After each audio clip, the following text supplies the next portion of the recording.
Hello, je suis Carlotta. Bienvenue dans Product Marketing Stories, le podcast qui décrypte les méthodologies, partage des conseils et apprentissages concrets pour rendre compréhensible et accessible le product marketing.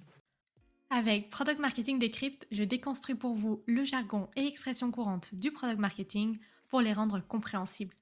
Cette série de mini-épisodes vous permet de vous former et d'apprendre les principes de base du product marketing pour monter en compétences et éviter les moments de malaise en réunion ou pendant une discussion entre collègues.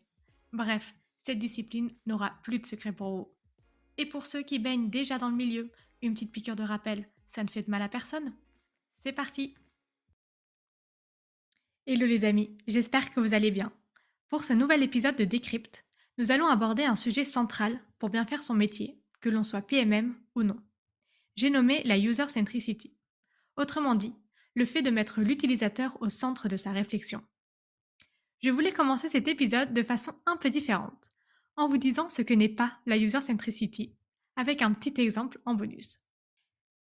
Être user-centric, ça ne consiste pas à demander aux utilisateurs ce qu'ils veulent, ni à faire mettre dans la roadmap produit tout ce que les utilisateurs nous demandent.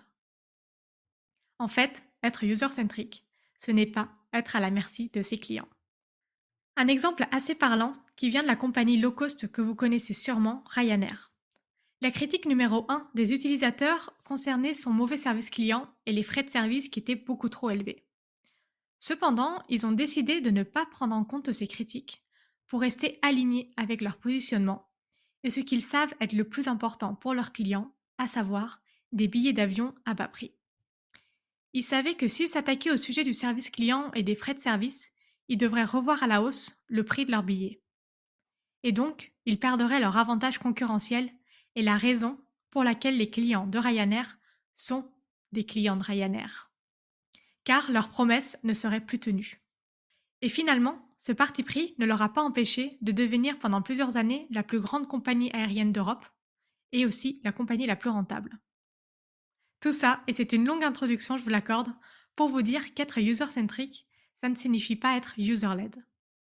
Sinon, le risque c'est de se retrouver avec un produit qui ne ressemble plus à rien, car on a suivi aveuglément toutes les demandes des utilisateurs sans se demander pourquoi, si une autre solution plus pertinente pouvait répondre à leurs problèmes, et si vraiment c'était un problème à résoudre. Maintenant que c'est dit, je voulais vous partager quelques pistes de réflexion pour avoir une approche user-centrique dans son quotidien. S'il fallait résumer la user-centricité en un mot, je dirais que c'est d'être empathique. Et pour l'être, j'ai 3 actions qui me viennent à l'esprit. Le premier, c'est de comprendre l'environnement dans lequel l'utilisateur évolue. Et ça passe notamment par connaître son environnement concurrentiel, pour bien comprendre le choix auquel est confronté votre prospect ou client.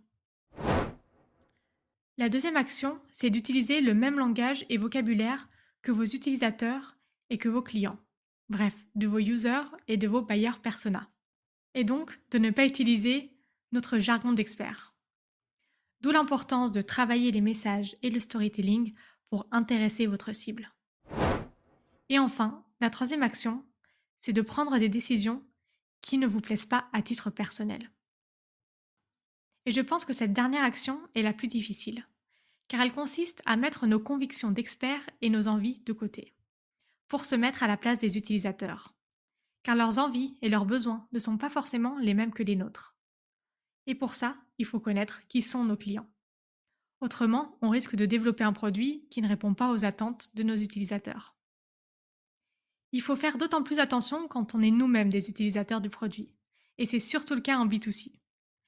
Si je suis un peu plus concrète, pour être user-centric, il y a des réflexes de base, qui consistent d'abord à, comme je disais tout à l'heure, comprendre et connaître ses utilisateurs. Pour ça, il faut leur parler le plus possible, lire les avis de vos clients. Si vous avez une organisation avec des commerciaux, alors faites des appels avec eux, écoutez-les parler, écoutez les clients parler. N'oubliez pas aussi d'analyser la data.